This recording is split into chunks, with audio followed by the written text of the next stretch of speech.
Hello दोस्तों, PCM education centre पर आप सबका स्वागत है। आप सबको गुड मॉर्निंग। और यहाँ देखिए, आज हम लोग आर्हेनियस समीकरण के बारे में डिटेल में पढ़ने वाले हैं। लेकिन आर्हेनियस जो ये है क्लास 12 के केमिस्ट्री बुक है क्या, तो क्लास 12 के 12वीं कक्षा का जो विद्यार्थी है उसके लिए रसायन शास्त्र है, केमिस्ट्री है। एक मोस्ट इंपोर्टेंट टॉपिक यहाँ पर आपको आर्हेनियस समीकरण लेके आए हैं। लेकिन आर्हेनियस समीकरण को समझने से पहले कुछ पॉइंट यहाँ पर है, उसको आप समझ लीजिए, चूँकि यहाँ से भी आपको क्वेश्चन आता है। तो सबसे पहले इसको हम देख लेते हैं दर नियतांक के बारे में।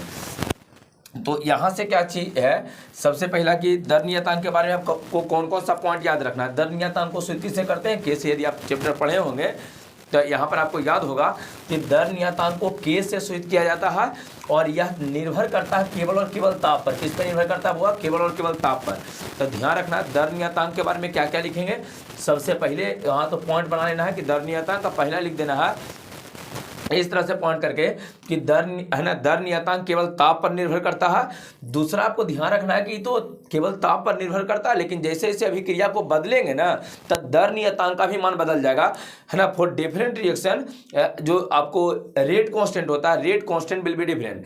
मतलब अलग अलग अभिक्रियाओं के लिए दर नियतांक का मान आपका अलग अलग हो जाएगा, ध्यान रखनी है। क्लियर हो गया? दो पॉइंट आपको समझाए हैं बउआ। दर नियतांक निर्भर किस पे करता है? केवल और केवल ताप पर। लेकिन एक बात ध्यान रखते हुए कि अगर अलग अलग आप अभिक्रिया किए हैं तो उसके लिए दर नियतांक का मान भी आपका अलग अलग हो जाएगा। और दर नियतांक का मात्रक आपको निश्चित पूछता है, ध्यान रखिएगा। मात्रक यहाँ पर आपको लिखे हैं मोल प्रति लीटर के पावर 1 - n। यहाँ n कोटि होता है। n क्या होता है बउआ? कोटि। n को कोटि कहते हैं। n को हम लोग क्या बोलते हैं? कोटि बोलते हैं। एन को कोटि कहा जाता है। तो इसका मात्रक हो जाएगा मोल प्रति लीटर का power 1 - n into time inverse. ये आपको ध्यान रखनी है। मोल प्रति लीटर का power 1 - n into time inverse होता है दर नियतांक का क्या, तो दर नियतांक का मात्रक। यहां तक क्लियर हो गया है। अच्छा, यहाँ एक क्वेश्चन ये आपका था, वो समझो कि क्वेश्चन यहाँ पर नहीं था, आपको यहाँ पर पॉइंट के तौर पे लिखवा रहे थे दर नियतांक के बारे में कि यह निर्भर किस पे करता है? केवल और केवल ताप पर। लेकिन यहाँ एक क्वेश्चन आपको बनेगा कि ठीक है, दर नियतांक केवल और केवल ताप पे निर्भर करता है, तो दर नियतांक है ना जो ताप है, ताप पर किस प्रकार निर्भर करता है? क्वेश्चन ये आपका है। दर नियतांक जो है बुआ ये ताप पर निर्भर करता है, लेकिन ताप पर किस प्रकार निर्भर करता है? तो सीधे तौर पे आपको ये कहनी है कि ताप बढ़ाने से दर नियतांक का मान बढ़ता है और ताप घटाने से दर नियतांक का मान घटता है। ध्यान आपको रखनी है। ताप बढ़ावेंगे तो दर नियतांक बढ़ेगा, ताप घटावेंगे तो दर नियतांक घटेगा।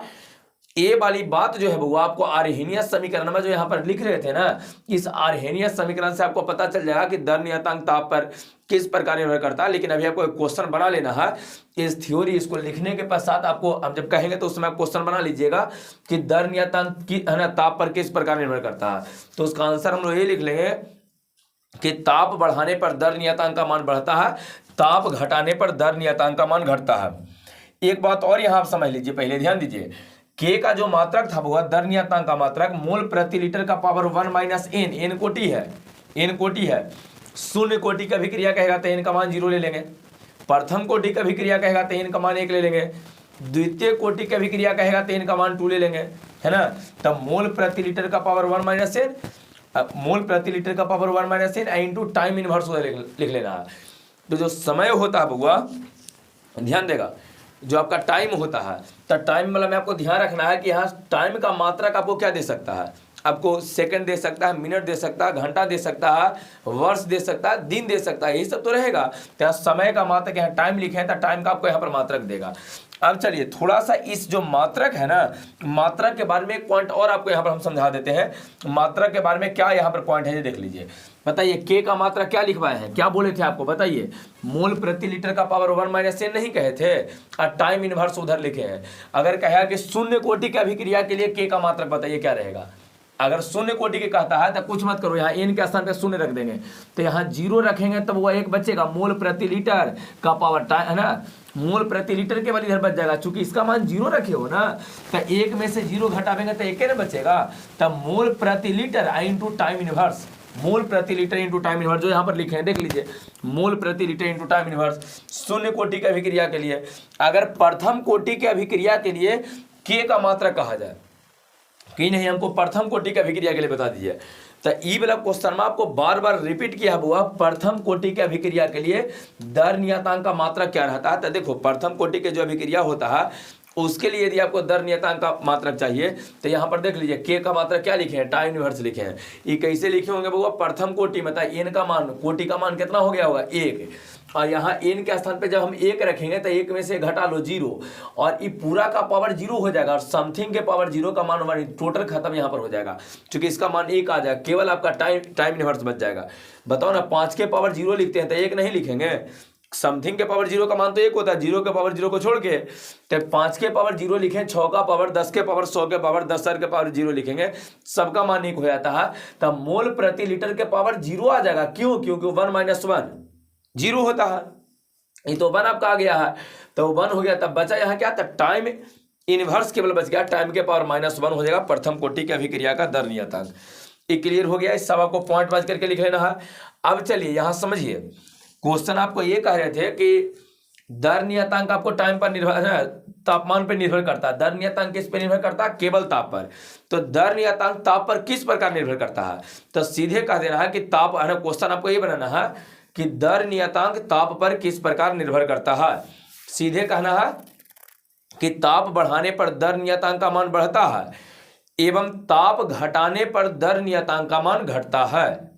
ताप बढ़ाने पर दर नियतांक का मान बढ़ता है, ताप घटाने पर दर नियतांक का मान घटता ही आपका आंसर हो जाएगा। चलो बउआ लोग, अगला चीज हम लोग चलते हैं। यहाँ पर देखो, हाँ 2 चीजें और रह गई हम लोग को, इसके बाद हम लोग आर्हेनियस समीकरण पे चलेंगे। एकदम आसान सा छोटा सा आर्हेनियस समीकरण है, जल्दी में हो जाएगा। पार्ट नंबर को वहां से क्वेश्चन नहीं पूछता है। 2 गो है यहाँ पर बउआ, 2 तरह की ऊर्जाएं आपको कही जाती है। एक कहा जाता है कि थ्रेशोल्ड ऊर्जा क्या है, दूसरा संकीर्ण ऊर्जा क्या है ना। थ्रेशोल्ड ऊर्जा और एक एक्टिवेशन एनर्जी होता है संक्रियण ऊर्जा, एक्टिवेशन एनर्जी। इनएक्टिव है उसको एक्टिव कर देना। समझा देते हैं क्या होता है। जैसे मान लीजिए हमको एक रिएक्शन लिए हैं, नाइट्रोजन को हम हाइड्रोजन से अभिक्रिया करवा दिए हैं और अमोनिया का निर्माण करना चाहते हैं। NH3 बैलेंस नहीं किया, बैलेंस करना तो यहाँ 2 दे देंगे, 3 दे देंगे, यहाँ 2 देंगे, बैलेंस हो जाएगा। हम अगर ए आप चाहते हैं बोल लो, इसको बैलेंस कर देते हैं, यहाँ 3 लिख देते हैं, यहाँ 2 लिख देते हैं, आप गिन लीजिए बैलेंस हो गया। हम एक अभिक्रिया लिए हैं, ध्यान देना, हम समझा क्या रहे हैं, थ्रेशोल्ड ऊर्जा को समझा रहे हैं। हम क्या किया है, यहाँ पर एक अभिक्रिया ले लिए हैं।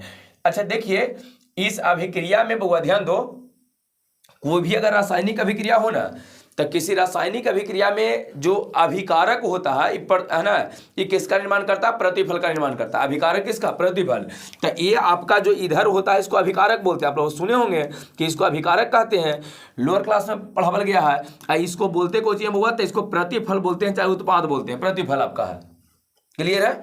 इसको अभिकारक बोलते हैं, इसको क्या बोलते हैं? प्रतिफल बोलते हैं। अब थोड़ा सा एक बात हम यहाँ समझिए, ये अभिकारक जो है वो प्रतिफल का निर्माण करता है, लेकिन एक बात ध्यान रखिएगा, अभिकारक को प्रतिफल बनाने के लिए उसको एक मिनिमम अमाउंट ऑफ एनर्जी की जरूरत होता है। एक कम से कम ऊर्जा कुछ चाहिए तब जाके बना पाएगा, ऐसे नहीं बनाता है। इसको कुछ ऊर्जा चाहिए होता है। जब इसको कम से कम वाला ऊर्जा जब मिलेगा ना, तब ही वो प्रतिफल का निर्माण करेगा, नहीं तो प्रतिफल का निर्माण नहीं करता है। मान लीजिए कि इस अभिक्रिया में नाइट्रोजन और हाइड्रोजन मिलके NH3 का निर्माण तब करता है जब एक कम से कम हम 10 जूल ऊर्जा दे देते हैं। कम से कम 10 जूल अगर इसके पास ऊर्जा देंगे नहीं, उसके पास खुद होगा 10 जूल, इसका अपना एनर्जी होता है। ये अपना एनर्जी, थ्रेशोल्ड ऊर्जा किसी रासायनिक अभिक्रिया की अपनी एनर्जी है, बाहर से दी गई ऊर्जा नहीं है। तो ये बताइए इसके पास कितना कम से कम अपने पास ऊर्जा रहेगा, तो ये दोनों मिलकर इसका निर्माण करेगा। तो सर कम से कम 10 चाहिए इसको। 10 अगर रहेगा ना बउआ, तब जाके नाइट्रोजन हाइड्रोजन आपस में मिलकर अमोनिया का निर्माण करेगा, मतलब कोई अभिकारक प्रतिफल का निर्माण करेगा। क्लियर है? तो जितना इसको कम से कम ही ऊर्जा चाहिए ना, इसी ऊर्जा को हम बोलते हैं थ्रेशोल्ड ऊर्जा। क्या कहते हैं? किसी रासायनिक अभिक्रिया में अभिकारक को प्रतिफल का निर्माण करने के लिए, है ना, जो अभिकारक हुआ, ये अभिकारक को प्रतिफल का निर्माण करने के लिए आवश्यक कम से कम ऊर्जा को हम लोग थ्रेशोल्ड ऊर्जा कहते हैं। इसका वह कम से कम ऊर्जा जिसके कारण ये प्रतिफल का निर्माण कर लेता है, उसको हम लोग बोलते हैं थ्रेशोल्ड ऊर्जा। तो ये बाहर से दी गई ऊर्जा नहीं है, 10 कम से कम इसके पास अगर 10 के बराबर रहेगा ना, तभी क्रिया का निर्माण करेगा। 10 से ज्यादा रहेगा तभी यहाँ पर प्रतिफल का निर्माण करेगा। लेकिन अगर कहीं 10 से कम हो गया तब प्रतिफल बने भी नहीं करेगा। इसको कम से कम 10 एनर्जी चाहिए। वही जो 10 ऊर्जा होता है ना, 10 एनर्जी, 10 आपको जूल जो भी है कैलोरी में, जूल में जो भी 10 इसका एनर्जी रहेगा, अगर इसके बराबर इसके पास ऊर्जा रहा तब जाके प्रतिफल का निर्माण करेगा, नहीं रहा तो नहीं करेगा। अब आते हैं, चलिए संक्रियन ऊर्जा को समझते हैं। तो जब संक्रियन ऊर्जा पे आइएगा तो थ्रेशोल्ड भी आपको और अच्छा से क्लियर हो जाएगा। चलो बहुत है ना, संक्रियन के बारे में समझ रहे हैं आप। यहाँ पर संक्रियन में इसी को आप फिर से उठा लेते हैं। क्या था वो? नाइट्रोजन 3 हाइड्रोजन था, इसके बाद 2NH3 का निर्माण किया। यही तो रिएक्शन लिखे थे। इसका नाम दिए थे कि चलो ये अभिकारक है बउआ, और इसको बोले थे कि प्रतिफल है। क्या इसमें परेशानी आपको? अभिकारक का प्रतिफल है। एक बात समझो, इस अभिकारक को प्रतिफल बनाने के लिए कम से कम कितना ऊर्जा चाहिए? तो कहो सर 10 जूल चाहिए। तो ये हम कह रहे थे कि अगर 10 जूल रहेगा तो प्रतिफल का निर्माण करेगा, नहीं रहेगा तो नहीं करेगा। क्लियर हो गया? 10 जूल चाहिए, कम से कम 10 जूल चाहिए।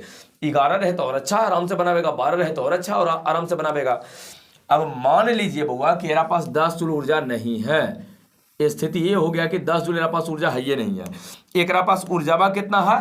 तो इसके पास केवल और केवल 7 जूल ऊर्जा है। कितना जूल ऊर्जा है? 7 जूल। चाहिए कितना बउआ? 10 जूल। क्यों 10 जूल चाहिए? ताकि अभिकारक किसका निर्माण कर पाए? प्रतिफल का निर्माण कर पाए। नाइट्रोजन हाइड्रोजन मिलकर अमोनिया का निर्माण कर पाए। तो एक बात बताइए, इसके पास चाहिए आपको 10 जूल, लेकिन है 7 जूल। तो हम लोग क्या करते हैं कि बाहर से 3 जूल इसको दे देते हैं। बाहर से कम कितना दे देंगे? 3 जूल दे देंगे। अगर 4 भी दीजिएगा ना तो 11 हो जाएगा। 7 4 11 हो जाएगा, और आराम से बना लेगा, और एकदम जल्दी से भागेगा। महाराज चलिए प्रतिफल बना लीजिए। नहीं, अगर इसको क्या करते हैं कि बाहर से इसको 5 जूल दे दीजिए, तो 7 5 12 हो जाएगा। चाहिए 10 ही है, 12 मिल गया, एकदम दौड़ भागेगा। चलिए महाराज प्रतिफल का निर्माण कीजिए। लेकिन सबसे कम कितना दीजिएगा? सबसे कम इस रिएक्शन को सबसे कम कितना ऊर्जा दिया जाए? एकदम कम से कम कितना ऊर्जा दिया जाए? कम से कम कितना दिया जाए? कम से कम, ताकि ये अभिकारक जो है वो प्रतिफल का निर्माण कर पाए।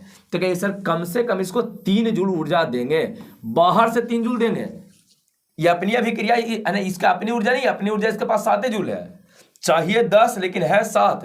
तो 3 जैसे ही इसको देंगे ना, कम से कम 3 देंगे, तब अभिकारक प्रतिफल का निर्माण कर लेगा। तो जो बाहर से बउआ, जो बाहर से दिया जाता ऊर्जा है, उसी को हम लोग संक्रियन ऊर्जा कहते हैं, एक्टिवेशन एनर्जी कहते हैं। 7 जूल पर पहले इनएक्टिव था, रुकल था एकदम, लेकिन जैसे दिए 3 ना तो एक्टिव हो गया। एक्टिवेशन एनर्जी इसको कहा जाता है। ये 3 जूल जो बाहर से दिया गया इसको संक्रियन ऊर्जा कहते हैं। दोनों में अंतर समझ में आ गया? थ्रेशोल्ड और संक्रियन सबको लगता है कि सेम होता है वो, लेकिन ऐसा नहीं है, थोड़ा सा का अंतर होता है।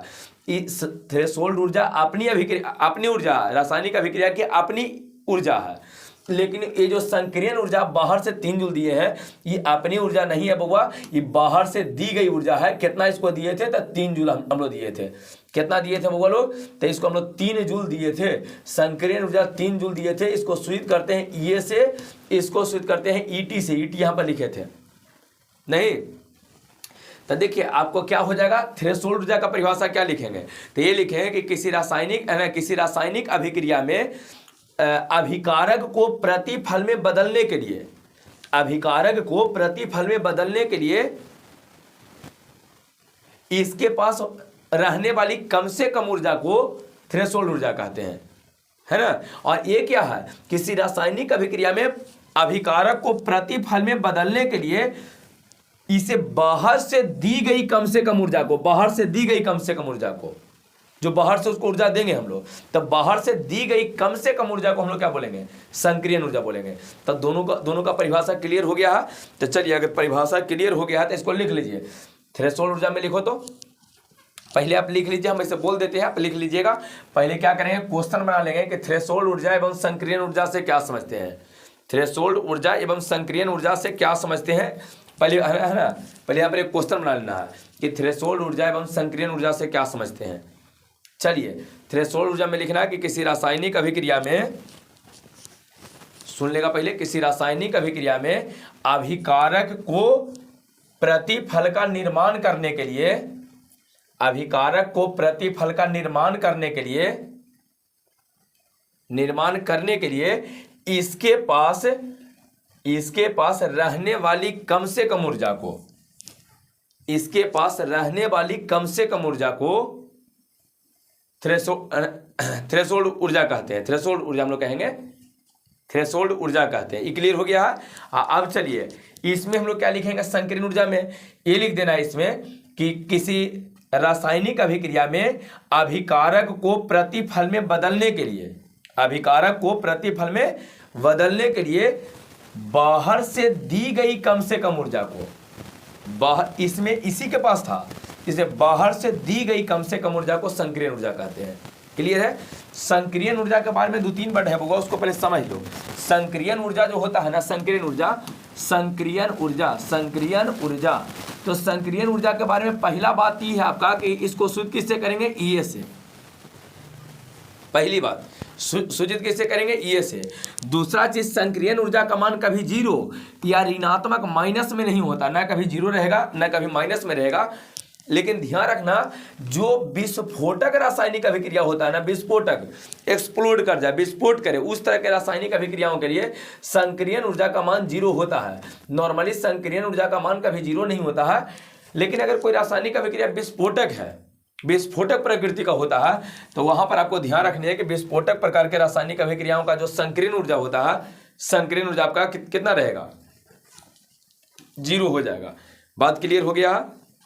चलिए अब हम लोग आते हैं कहां पर, तो अब हम लोग चलते हैं बुआ अपने क्वेश्चन पे, जहां पर हम लोग थे आर्हेनियस समीकरण पे चलते हैं। ये पॉइंट आपको लिख लेना था, जो पीछे आपको समझाया है ना, ये लिख लेना है कि संक्रियण ऊर्जा को ये से सूचित करते हैं, इसका मान जीरो या ऋणात्मक नहीं होता है। किसी विस्फोटक रासायनिक अभिक्रियाओं के लिए संक्रियण ऊर्जा का मान जीरो होता है, बस इतना ही लिख लेना है। अब चलिए यहाँ पर हम लोग कहाँ थे? आर्हेनियस समीकरण। क्लास 12th में बुआ 5 नंबर का क्वेश्चन यहाँ से पूछता है। पहला तो क्वेश्चन ये बनता है कि आर्हेनियस समीकरण क्या है, या आर्हेनियस समीकरण से क्या समझते हैं। तो एक बात समझ लीजिए आर्हेनियस समीकरण के बारे में बुआ, एक बात सब लोग समझ लेगा आर्हेनियस समीकरण के बारे में कि आर्हेनियस समीकरण होता क्या है। देखिए हम यहाँ पर आपको ये कह रहे हैं बुआ आर्हेनियस समीकरण के बारे में,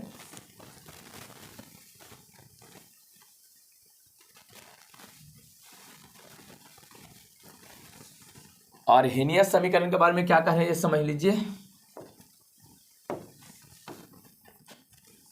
चलो देखो, के बराबर लिखे हैं बुआ, देख लो के बराबर ए, के बराबर क्या लिखे हैं? ए, ई के पावर माइनस ई बटे आर टी, ई के पावर में लिखे हैं, ई के पावर में हम लिखे हैं, यहाँ पर क्या लिखे हैं बुआ? ई के पावर में लिखे हैं, ई के पावर में लिखा गया है, ई के पावर में लिखा गया है।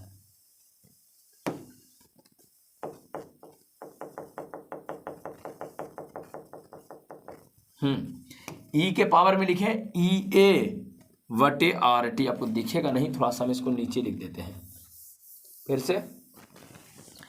यहां देख लो बउआ लोग, के बराबर ए, ई के पावर माइनस में ई ए बटे आर टी, ई के पावर माइनस में क्या लिखे हैं? ई ए बटे आर टी, ई के पावर माइनस में क्या लिखे हैं बउआ? ई ए, आप बटा में लिखे हैं आर टी, ए है। तो इसको क्वेश्चन ये है कि संक्रियण ऊर्जा से क्या समझते हैं, सॉरी संक्रियण ऊर्जा नहीं, आर्हेनियस समीकरण से क्या समझते हैं। तो सीधे कहना कि के बराबर ए, के बराबर ए और ई के पावर माइनस ई ए बटे आर टी को आर्हेनियस समीकरण कहा जाता है। याद रहेगा, के बराबर ए, ई के पावर माइनस ई ए बटे आर टी। फिर से देख लो, के बराबर ए, ई के पावर माइनस ई ए बटे आर टी को हम लोग बोलते हैं आर्हेनियस समीकरण। चलिए इसमें सबके नाम लिख देना। के क्या है बुआ? तो के के बारे में कहते हैं कि दर नियतांक है। ए क्या होता है? तो ए को आर्हेनियस गुणांक कहते हैं, फ्रीक्वेंसी फैक्टर होता है आपका। सीधे तौर पे कहते हैं कि यहाँ पर ए जो आपका है आर्हेनियस गुणांक है। देखो गुणा में है, यहाँ पर इंटू लिखे थे ना, तो गुणांक है, तो इसको कहते हैं आर्हेनियस गुणांक। ई जो है यहाँ पर एक्सपोनेंशियल फंक्शन है, आप डीसीसी में पढ़े होंगे तो इसके बारे में नहीं लिखना होता। हाँ, ई के बारे में लिखना है। ई क्या है? तो ई क्या है बुआ बताओ? ये क्या है? ये संक्रियण ऊर्जा, जो पीछे आपको हम समझा रहे थे संक्रियण ऊर्जा। आर क्या होता है? तो गैस नियतांक होता है, 0.081 लीटर एटीएम पर मोल पर केल्विन होता है, तो लिखना नहीं है। आर यहाँ जो है वो है गैस नियतांक होता है। टी क्या है? तो टी आपका ताप नहीं है, मानक ताप है, उसको मानक ताप आपको लिखना पड़ेगा। मतलब temperature in form of kelvin scale, kelvin में रहता है, तापमान केल्विन में रहेगा। क्लियर है?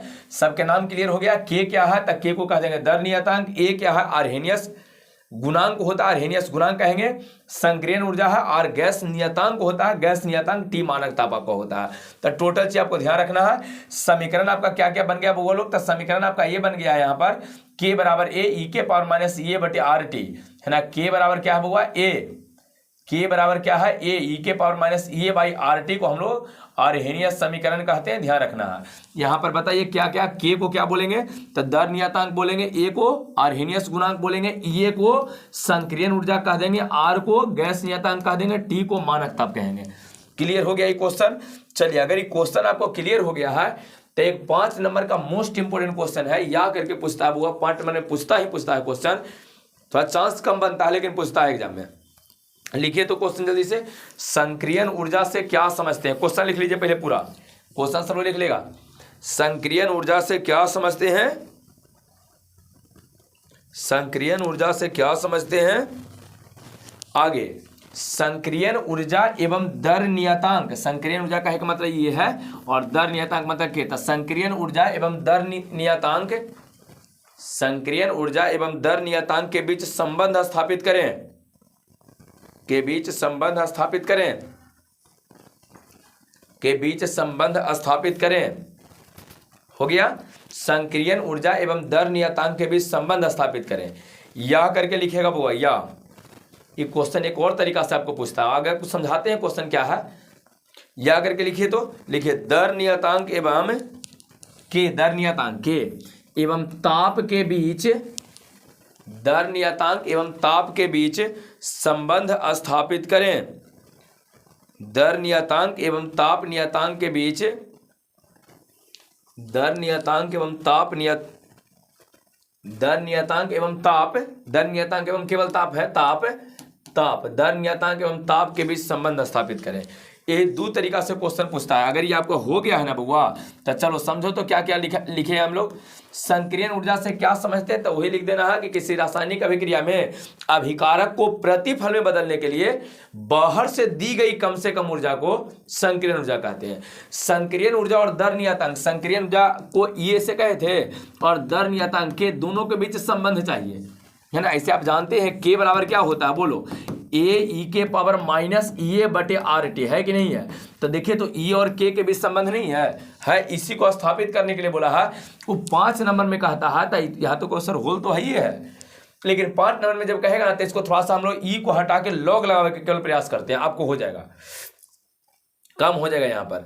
और दूसरा कहा गया है कि नहीं ये दोनों के बीच संबंध स्थापित करने के लिए कहेगा, नहीं तो एक काम ये कहेगा कि ये दोनों के बीच नहीं, आप ये दोनों के बीच संबंध स्थापित कर दीजिए। तापमान और दर नियतांक, कहे थे कि दर नियतांक जो होता है, दर नियतांक जो के होता है आपका केवल और केवल ताप पर निर्भर करता है। ये बात आपको हम पीछे समझा रहे थे, यहाँ देख लीजिए कि जो दर नियतांक होता है, हम देख लो दर नियतांक जो के होता है केवल और केवल ताप पर निर्भर करता है, अभी तो आपको समझा रहे थे। तो किस प्रकार मतलब किस प्रकार आपको प्रभावित करता है, दर नियतांक को ताप किस प्रकार प्रभावित करता है बउआ, तो ताप बढ़ाने से दर नियतांक का मान बढ़ता है, घटाने से घटता है। तो लेकिन इसको 5 नंबर में पूछता है कि इसको भी संबंध जरा स्थापित करके बताइए। तो यहाँ पर देखिए ये आपको आर्हेनियस समीकरण से बनेगा। क्वेश्चन यहाँ पर हो गया, देखो इसको बनाने का एकदम शॉर्ट विधि है, हम आपको समझाते हैं किस प्रकार से बनाना है, इस क्वेश्चन को सोल्व कैसे करना है। पहले ऊपर लिख देना आर्हेनियस समीकरण से, ध्यान दो आर्हेनियस, आर्हेनियस, आर्हेनियस समीकरण से, समीकरण से पहले इसे लिख देना है बउआ, आर्हेनियस समीकरण से। एक बार बताओ आर्हेनियस समीकरण में आप के बराबर क्या जानते हैं, तब के बराबर जानते हैं ए ई का power minus A divided by R T, यही तो हम लोग जानते हैं। ई के पावर है ना ई के power E divided by R T, ये हम लोग जानते हैं। तुम कुछ मत, सबसे पहले लिख देना है ऊपर को जी कि आर्हेनियस समीकरण से इसको, इसके बाद दोनों तरफ एल एन ले लेना है, बस यही यहाँ पर मेन पॉइंट है। जब ये ले लो कम हो जाएगा आपका, दोनों ओर या दोनों तरफ एल एन लेने पर, एल एन मतलब लॉग होता है बुआ, एल एन मतलब लॉग लेने पर। अगर आप नहीं पढ़े तो इसको ध्यान रखिएगा, एल एन का मतलब लॉग होता है जिसका बेस लॉग ही होता है, लेकिन इसका बेस ई होता है ना, ई होता है बेस। तो इसको एल एन हम लोग लिखते हैं। तो दोनों ओर क्या ले लिए हैं बुआ, एल एन ले लिए हैं।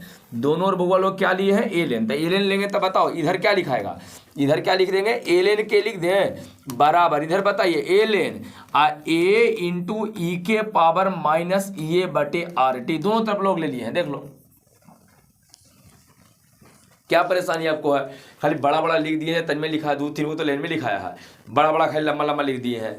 बताओ बउआ क्या दिक्कत आपको है? दोनों तरफ पहले क्या ले लेंगे बउआ लोग? एलेन ले लेंगे। दोनों तरफ क्या लेंगे हम लोग? एलेन ले लिए हैं। तो एलेन लिए हैं तो इधर क्या लिखा जाएगा? एलेन के इधर ही टोटल एलेन के साथ। देखो दोनों गुना में है, तो जब गुना में होता है तो लोग आपको पता है कि प्लस में अलग अलग करके लिखते हैं। तो इसको क्या करो, एलेन के रहे दो, दोनों को अलग अलग प्लस में लिख दो। ऐसे दोनों को प्लस में अलग अलग लिख दीजिए। कैसे लिखिएगा बताइए? इधर क्या था बुआ? था एलेन के था, इधर लिखेंगे एलेन ए जोड़ एलेन ई के पावर माइनस ई बटे आर टी, यही तो लिखेंगे, है ना? देख लो ना पीछे एक बार देख लीजिए, यहाँ ए था तो इसको एलेन ए लिख देंगे, इसको लिख देंगे एलेन ई के पावर माइनस ई बटे आर टी, तो वही तो यहाँ पर लिखे हैं, देख लीजिए क्या दिक्कत है। अब आइए यहाँ क्या है बउआ? तो इधर है एलेन के बराबर, इधर क्या है? एलेन ए। आपको पता है कि यहाँ जो पावर रहता है पावर हमेशा आगे जाता है, लॉग का जो पावर रहता है पावर कहाँ जाता है? आगे जाएगा। तो एक बात बताओ, अगर इसको आगे लेके जाएंगे तो प्लस माइनस माइनस ना हो जाएगा, ये बटे कितना? आर टी हो गया, बचा यहाँ क्या हुआ? एलेन ई बचा है। क्लियर है? और ध्यान रखिएगा एलेन ई का मान 1 होता है। क्यों होता है एलेन ई का मान? जो समझा देते हैं, देख लो। लॉग एलेन कहे कि मतलब बेस में ई है और एंगल भी ई है, तो जब दोनों का दोनों सेम रहता है तो इसका मान कितना होता है? आप पढ़े होंगे लॉग में कि जब दोनों का मान से बेस और एंगल दोनों सेम रहता है तो इसका मान कितना होता है? 1 होता है। तो बताइए एलेन ई का मान कितना हो जाएगा? 1। तो अब आपके पास क्या बच गया है? एलेन के बराबर एलेन ए माइनस ए बटे आर टी, यही ना बच गया है बुआ। उसका तो मान 1 हो गया है।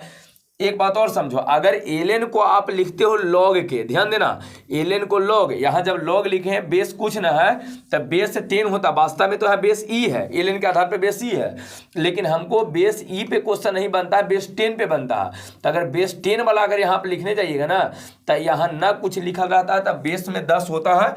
इस बात को ध्यान रखिएगा, बेस में 10 होता है। तो अगर बउआ इसको आप लॉग को एलेन के को लॉग के लिखना है तो एक छोटा सा काम करना होता है। जब इसको लॉग के लिखिए ना तो साथे साथे आपको 2.303 लिखना पड़ेगा। एक फैक्टर होता है, आपको मैथ में मिलता है पढ़ने के लिए, इसको 2.303 आपको लिखना पड़ता है। कितना लिखना पड़ता है वो? 2.303। इसको जब हम लोग लिखेंगे तो ऐसे लिखेंगे 2.303 और लॉग के बराबर, यहाँ भी एलेन है, इसको भी लॉग में बदलेंगे तो लिखेंगे 2.303 ऐसे, इसको बाद में लिख देंगे लॉग ए। लॉग ए यहाँ कहोगे सर आप तो ये कह रहे थे कि एलेन के मतलब लॉग ही होता है, एलेन के मतलब लॉग होता है, लेकिन उस वाला लॉग का बेस ई रहता है।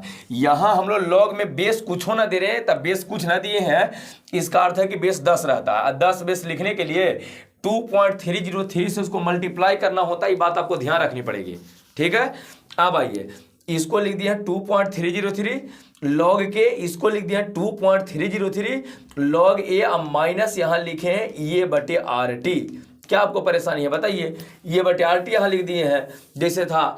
अब तुम क्या करो ना बउआ कि इसमें जहां जहां आपको ध्यान दो, इसमें आप क्या कीजिए कि दोनों तरफ 2.303 से डिवाइड कर दो, सभ्य में दोनों ओर नीचे लिख देना। नीचे क्या लिखेंगे हम लोग?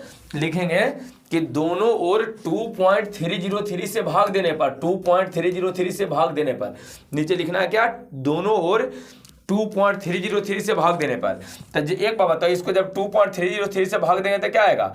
2.303 लॉग के। अरे इसको हटाए हैं बउआ, इसको हटाना है, तुम मत लिखो उसको, छोड़ो हटाओ, तुम्हें लिखे मत करो कि 2.303 से भाग देने पर। तुम एक बात बताओ, जब इसको यहाँ से हटावेंगे तो इधर गुना में है तो इधर कहाँ जाएगा? भागा में जाएगा। तुम हटा दो, मत लिखो। इसको हम नीचे कर देते हैं, इसको हम नीचे कर देते हैं, तो नीचे कर देंगे बउआ तो दोनों के साथ भाग में नहीं जाएगा। कैसे लिखाएगा? इधर अगर नीचे करते हैं तो ये क्या बचेगा? लॉग के बचेगा। तो लॉग के बचेगा तब बताइए क्या हो जाएगा? इधर तो आपका बच गया लॉग के, लीजिए लॉग के लिखे हैं। इधर क्या था ये देख लीजिए, बताओ। यहाँ 2.303 लॉग ए माइनस ए बटे आर टी, तो इसको पहले टोटल लिख देते हैं। क्या लिखेंगे बताइए? आप मिलाइएगा कॉपी में, अगर लिखिएगा तो 2.3, देखो इसे एक बार फिर से इसको इससे लिख देते हैं। इधर क्या लिखाया था वो? लॉग के, तो यहाँ लिख दिए हम आपको लॉग के लिख दिए हैं, बराबर इधर था 2.303 लॉग ए माइनस ए बटे आर टी और डिवाइडेड बाय, जो यहाँ 2.303 था ना वो आपका नीचे चल जाएगा 2.303। क्या आपको परेशानी इसमें है बताइए। तो लॉग के बराबर इतना नहीं लिख सकते हैं, अब तो इतना लिख ही सकते हैं, लॉग के बराबर इतना हो गया। बताओ 2.303 खाली एक साथ है कि दोनों के साथ है, तो दोनों के साथ है, दोनों के साथ अलग अलग कर लो। तो अब आपका आ जाएगा लॉग के बराबर, ध्यान देना, आ जाएगा 2.303 लॉग ए और डिवाइडेड बाय आ गया 2.303, बस यही ना है। हाँ 2.303 से भाग देंगे इसको, माइनस यहां पर आ जाएगा ये बटे RT तो रहेगा लेकिन एक साथ आ जाएगा 2.303, चूंकि दोनों के साथ है 2.303 से इसको भाग दे देंगे तो ई वाला कट जाएगा। और कट के आपका यहाँ देखो लास्ट में रिजल्ट आ गया बुआ, लॉग के बराबर आ गया आपका लॉग ए माइनस ये बटे 2.303 RT, यह हो गया, ये आपका आंसर हो जाएगा। क्या आपको परेशानी इसमें है? देखिए इसको किस प्रकार से एक बार और समझा देते हैं जिससे आपको और अच्छा से क्लियर हो जाएगा। समझ लो इसको फिर से। हम लोग को सबसे पहले यहाँ था आर्हेनियस समीकरण से क्या समझते हैं, तो लिखवाए थे कि के बराबर ए ई के पावर माइनस ए बटे RT को आर्हेनियस समीकरण कहते हैं, जहां पर सबके नाम आपको लिख देना था। और सबके नाम आपको क्या लिखना था वो यहाँ देख लो, ये था नहीं, एक मिनट, हाँ ये था, हाँ 2.3 है ना, इसको ये के बराबर ए ई के पावर माइनस सी बटे RT को आर्हेनियस समीकरण कहते हैं, जिसमें के क्या है तो आपको दर नियतांक होता है, ए क्या है बुआ, तो ए को हम लोग क्या बोलते हैं दर नियतांक, इसको कहते हैं के को, ए को क्या कहते हैं तो आर्हेनियस गुणांक कहते हैं। ये तो एक्सपोनेंशियल फंक्शन है। ये क्या है संकीर्ण ऊर्जा, आर क्या है गैस नियतांक, टी क्या होता है मानक ताप। यहाँ पर ये हो गया है। अगला में हम लोग क्या था संकीर्ण ऊर्जा तो पहले पढ़ा दिए थे। हाँ क्वेश्चन ये था कि आप क्या कीजिए ना कि जो दर नियतांक और संकीर्ण ऊर्जा के बीच संबंध स्थापित कर दीजिए, नहीं या तो दर नियतांक और ताप के बीच संबंध स्थापित कीजिए। इसके लिए पहले यहां से शुरू करना है कि आर्हेनियस समीकरण से लिख देना के बराबर ए ई के पावर माइनस ए बटे RT, दोनों तरफ एलेन ले लिए, एलेन मेन तो इसी का खेल है, एलेन इधरों एलेन ले लो इधरों एलेन ले लो, इधर गुना में है तो दोनों जुड़ जाएगा, दोनों को जोड़ दिए हैं, देखो उधर लिख दिए एलेन क्या, इधर दोनों को जोड़ के लिख दिए हैं। अब ठीक है ये बताओ यहां जब लॉग में पावर में होता है तो कहां जाता है आगे जाता है, तब प्लस माइनस माइनस नहीं हो जाएगा, माइनस ये बटे RT टोटली पावर में है, टोटली पावर में था कह रहे थे कौन पावर में है, तो टोटल उठ के आगे नहीं चल जाएगा, यहाँ माइनस में ये बटे RT या बचा लॉग ई, और लॉग ई का मान बताएं कि कितना होता है 1 होता है, इसको हटा दो, बचा क्या लॉग के बराबर लॉग ए माइनस ये बटे RT केवल बच गया है। लॉग के को अगर आप क्या चाहते हैं वो लॉग के जो है इसको लॉग में, अगर एलएन के है इसको लॉग में बदलना चाहते हैं, लॉग में 10 में तो 2.303 से गुना कर देना है, कर दिए वहां पर 2.303, इसको लॉग के लिखे हैं, इसको लिखे हैं 2.303 लॉग ए माइनस ये बटे RT, ये वाला इधर गुना में है वो 2.303 तो नीचे कहाँ जाएगा भाग में जाएगा, तो एक नीचे बटा में कर दिए थे तो इसको बटा में का अगला पेज में देखो दोनों के साथ बटा में आ गया, देख लो बटा में आया, बटा में आया है तो ये के साथ कि दोनों के साथ है, सर दोनों के साथ है तो एक बार एकरा साथ एक बार एकरा साथ कर दिए हैं, तो जब इसके साथ करेंगे तो यहाँ देखो 2.303 से कट जाएगा तो यहाँ लॉग ए बचेगा, लेकिन यहाँ पर तो नहीं कट पाएगा ना, ये बटे 2.303 RT रहेगा, तो लॉग के बराबर लॉग ए माइनस ये डिवाइडेड बाई 2.303 RT जो आपको ये रिप्रेजेंट करता है बुआ, ये आपको हो गया प्रमाणित। यहाँ देखिए के और ये के बीच संबंध आ गया है, चाहे के और टेम्परेचर के बीच आपको संबंध आ गया है। क्लियर है, यहाँ तक सब लोगों को कंप्लीट हो गया है, तो आराम से इस वीडियो को आप देखिए, इसको टोटल कॉपी में नोट कर लेना है। तो नेक्स्ट हम लोग फिर अपने क्लासरूम में मिलेंगे बुआ, ठीक है। तो यहाँ पर ये आपको कंप्लीट करवा दिए हैं, ऑनलाइन वाला में जो पढ़ा रहे हैं तो उसमें आगे 55 नंबर का आपको क्वेश्चन करवा रहे हैं। क्लासरूम में जो विद्यार्थी को इसको हम पढ़ा दिए थे ना उसके लिए मोस्ट इंपोर्टेंट था, या उसी को हम आगे बढ़ाए हैं क्लासरूम वाले विद्यार्थी के लिए, ठीक है। और जिनको अगर कोई चैप्टर पढ़े हुए हैं उनको भी समझ में आया होगा, अगर किसी को किसी तरह की कोई परेशानी आर्हेनियस इक्वेशन में है तो उसको टोटल को हम यहाँ पर सोल्व कर दिए हैं, ठीक है। चलो बुआ इसको रहने देते हैं, नेक्स्ट हम लोग अगले क्लास में मिलते हैं। जो शाम में हम लोग को होने वाला है ना, शाम में जो हम लोग को क्लास है बुआ, शाम में जो ऑनलाइन चल रहा है दशा में 7 बजे से है, फिजिक्स में चल रहा है ऑब्जेक्टिव क्वेश्चन 8:30 बजे से है, जिसमें मैथ चल रहा है ना क्लास 12 के लिए, तो इसको भी आप देखिए। क्लियर है, चलो।